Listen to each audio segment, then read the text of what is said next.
যুবভারতী কাণ্ডে এবার কড়া বার্তা রাজ্যপালের। অপরাধের সঙ্গে যারা যুক্ত প্রত্যেককেই গ্রেফতার করা উচিত, পুলিশেরও গাফিলতি থাকলে পদক্ষেপ নেওয়া উচিত। যুবভারতীতে মেসি কাণ্ডে দাবি রাজ্যপাল সিভি আনন্দ বোসের। See what happened on that day is something which should never have happened. It hurts the sentiments of the football lovers everywhere. It undermined the dignity of the common man, particularly those who are fans of football. Management failure has been there. Systemic failure has been there. It is surprising that for such large congregation management, there is not even a standard operating procedure. One arrest is the tip of the iceberg. Wait and see. All others who are associated with this crime should be arrested and brought to book. There are so many lapses which have taken place. Damage which is done to the stadium. Stadium is public property. This has been levied from the persons who are responsible. And also, the officers who have failed in their duties, particularly the police, action has to be taken against them. Such things should never be repeated in a civilized society like Bengal. একেবারে ঘটনার দিন থেকে আপনারা জানেন যে পুলিশের ভূমিকা নিয়ে বারবার প্রশ্ন উঠতে শুরু করেছিল। পুলিশের নিষেধাজ্ঞাকে বুড়ো আঙুল দেখিয়ে কিভাবে জলের বোতল ভেতরে ঢুকেছিল এই প্রশ্ন সামনে এসেছিল। এই জল বিতর্কে এবার আজব সাফাই দিয়েছে পুলিশ। পুলিশের তরফ থেকে যেটা জানানো হয়েছে, সূত্র মারফত জানা যাচ্ছে যে রাতের অন্ধকারে পুলিশের নজর এড়িয়ে জলের বোতল এবং খাবার ঢোকানো হয়েছিল। সকালে নজর এলেও তখন আর বাধা দেওয়া হয়নি। যুবভারতী কাণ্ডে বিতর্কের মুখে এই আজব সাফাই দিয়েছে পুলিশ, সূত্র মারফত জানা যাচ্ছে। এখন প্রশ্ন হচ্ছে যে 8 বছর ধরে যুবভারতীতে জলের বোতল নিয়ে প্রবেশ নিষিদ্ধ ছিল। মেসি শোয়ের আগের দিন স্পষ্ট বিধাননগর পুলিশের তরফে সাংবাদিক বৈঠক করে জানিয়ে দেওয়া হয়েছিল যে জলের বোতল নিয়ে প্রবেশ নিষিদ্ধ। তারপরেও পুলিশের নজর এড়িয়ে কিভাবে ঢুকে গেল এত হাজারে হাজারে জলের বোতল, প্রশ্ন উঠতে শুরু করেছিল। তারই মাঝে পুলিশের এই আজব সাফাই যে পুলিশকে না জানিয়ে রাতের অন্ধকারে জল এবং খাবার ঢোকানো হয়েছিল, সকালে নজর এসেছিল কিন্তু তখন আর বাধা দেওয়া হয়নি।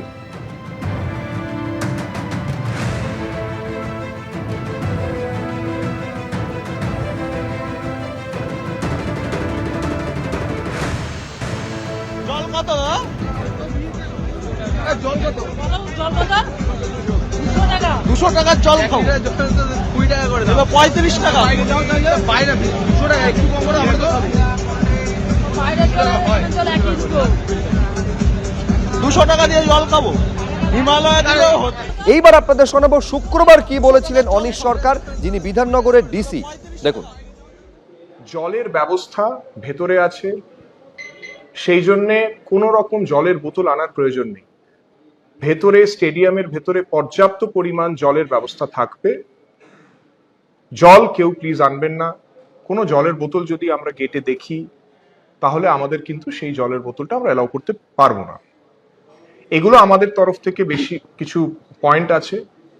টিফো আনবেন না, সেটা কিন্তু কালকে অ্যালাউড নয়। এবং খুব বড় ব্যানার কিছু যেন না আনে কেউ, এটা আমরা অনুরোধ করব। এছাড়া যে জিনিসগুলো সবসময় বারণ করা হয়, সিগারেট বা ওই দেশলাই কাঠি বা কোনো রকমের এমন জিনিস যেটা ফাটতে পারে, পটকা বা সেই ধরনের জিনিস যেটা ইনফ্লেমেবল জিনিস, সেগুলো প্লিজ আনবেন না। আর একেবারে পুলিশের তরফে স্পষ্ট নিষেধাজ্ঞা আনুষ্ঠানিকভাবে জানিয়ে দেওয়ার পরেও বা বোতল জলের হাজার হাজার বোতল ঢুকেছিল শুধু নয়, 10 গুণ 15 গুণ দামে তা বিকিয়েছে, জানিয়ে বিতর্কে আরো ইন্ধন জুগিয়েছে পুলিশের এই আজব সাফাই যে পুলিশ সকালে দেখেছিল কিন্তু তারপরে কোনো ব্যবস্থা নেওয়া হয়নি। আর এই নিয়ে পুলিশের ভূমিকা এবং সরাসরি রাজ্যের শাসক দলকে নিশানা করেছে বিরোধীরা। পরপর আপনাদের শোনাবো বিরোধী দলনেতা কি বলেছেন এবং কি বলছেন সিপিএম নেতা শতরূপ ঘোষ। পরপর দেখুন।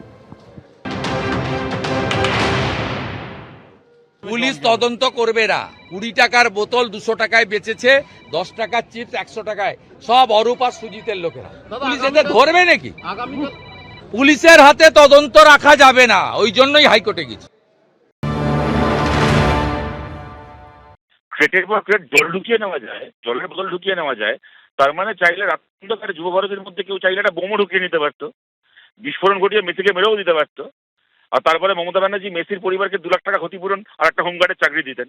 ঘটনাটা কি ঘটেছে, ওখানে জল বিক্রির নাম করে অরূপ বিশ্বাসের ইলেকশন ফান্ডের টাকা তোলা হচ্ছিল। প্রথমে যুবভারতীর ভেতর জলের বোতলকে নিষিদ্ধ করা হলো, বলা হলো যে ভেতরে জলের ব্যবস্থা থাকবে, কোনো ব্যবস্থা রাখা হলো না।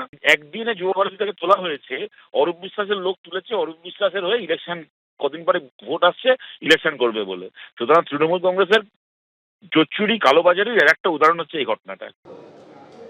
বিরোধীরা যখন একযোগে শাসক দলকে নিশানা করছেন তখন শাসক দলের কি প্রতিক্রিয়া? তৃণমূলের রাজ্য সাধারণ সম্পাদক কুণাল ঘোষ কি বললেন, দেখব। তো সাধারণ ম্যাচগুলোতেও তো বোধহয় এই জিনিস দেখা যায় না। আবার শোনা গেছে সেগুলো আবার বহুমূল্য ছিল, বহুমূল্য। তো এখন আয়োজকদের তরফে তো বিরাট গাফিলতি বারবার দেখা যাচ্ছে। তারা কোনো ধরাকে সরা জ্ঞান করেছেন। তারা কখনো অভিযোগ আসছে ক্রীড়ামন্ত্রী আগের দিন 4 ঘন্টা বসেছিলেন, ফোন করা সত্ত্বেও তারা এসে বলেননি যে কি কি প্রোগ্রাম শিডিউল কিভাবে কি হচ্ছে। আবার পুলিশের বৈঠকগুলো তারা সিরিয়াসলি নেননি, একটা চরম ঔদ্ধত্য দেখিয়ে বেরিয়েছেন। এবার রাতে যদি তারা এসব পারমিশন দেন বেশি মুনাফার জন্য, এগুলো গরিত অপরাধ। আবার সকালে এত সকাল থেকে লোক ঢুকেছে, সেই সময় আবার যদি পুলিশ বাধা দিত তখন আবার কোনো নতুন সিন ক্রিয়েট হতো কিনা সেটা পুলিশ ভালো বলতে পারবে সেই পরিস্থিতি কি ছিল। কিন্তু মাঠে এই জল ঢোকা বা মাঠে জলের বহুমূল্য ওই বোতল, এগুলো মানে একদম ঘোরতর অপরাধ। মানে যে বা যারাই করে থাক বা যাদের নজরদারিতে গাফিলতি থাক, এটা তীব্রভাবে নিন্দাযোগ্য এবং যারা এর জন্য দায়ী তাদের আইডেন্টিফাই করে ব্যবস্থা নেওয়া উচিত। আর এখানে এই প্রশ্ন বারে বারে উঠছে পুলিশের ভূমিকা নিয়ে। মেসির মতন যখন একজন বিশ্ববিখ্যাত খেলোয়াড় তিনি আসতেন, সেখানে পুলিশের নিরাপত্তার প্রশ্নে এত দায়সারা মনোভাব কেন? কেন নিরাপত্তার সঙ্গে আপোষ করা হলো? পুলিশের ভূমিকা নিয়ে প্রশ্ন উঠতে শুরু করেছে। প্রাক্তন পুলিশ কর্তা সলিল ভট্টাচার্য কি বলছেন, দেখুন। প্রত্যেকটা গেটে সিকিউরিটি ছিল না, প্রত্যেকটা গেটে পুলিশ গার্ড ছিল না, পুলিশ অ্যারেঞ্জমেন্ট হয়নি, তখন কেন আটকালো না? যে জলের বোতল নিয়ে যাওয়া হচ্ছে, যখন ঢুকে যখন র্যাম্প্যান্ট যখন বিক্রি হচ্ছে, যখন ব্ল্যাক হচ্ছে জল, খাবার বিক্রি হচ্ছে, তখনও তো কিছু অ্যাকশন নিল না। যখন র্যাম্পেজ হয়ে গেল, যখন গন্ডগোল হয়ে গেল, যখন মেসি 8 ঘন্টা থেকে যখন থাকতে পারলেন না, একটা গ্লোবাল আইকন সে লোকটা যখন পালিয়ে পথ পাচ্ছে না, তারপরে পুরো জিনিসটা পুরোটা প্যান্ডেমোনিয়াম হয়ে গেল। সারা বিশ্বে একটা ভারতবর্ষের নাম, পশ্চিমবাংলার নামে একটা কালো দাগ পড়ে গেল। এখন বলছে এখন পুলিশ রিট্রিট করছে, ব্যাকআউট করছে। ডিসি তো পরিষ্কার পিসি করেছেন, পিসিতে পরিষ্কার বলেছেন যে আমরা কোনো জল বা কোনো জলের বোতল নিয়ে কেউ যাবেন না, অন্যান্য কিছু নিয়ে যাবেন না, তো বলেছেন তো সেটা। এখন ব্যাকআউট করার তো কোনো অর্থ হয় না, রিট্রিট করছে তার মানে পুলিশ। এবিপি আনন্দ, এগিয়ে থাকে, এগিয়ে রাখে।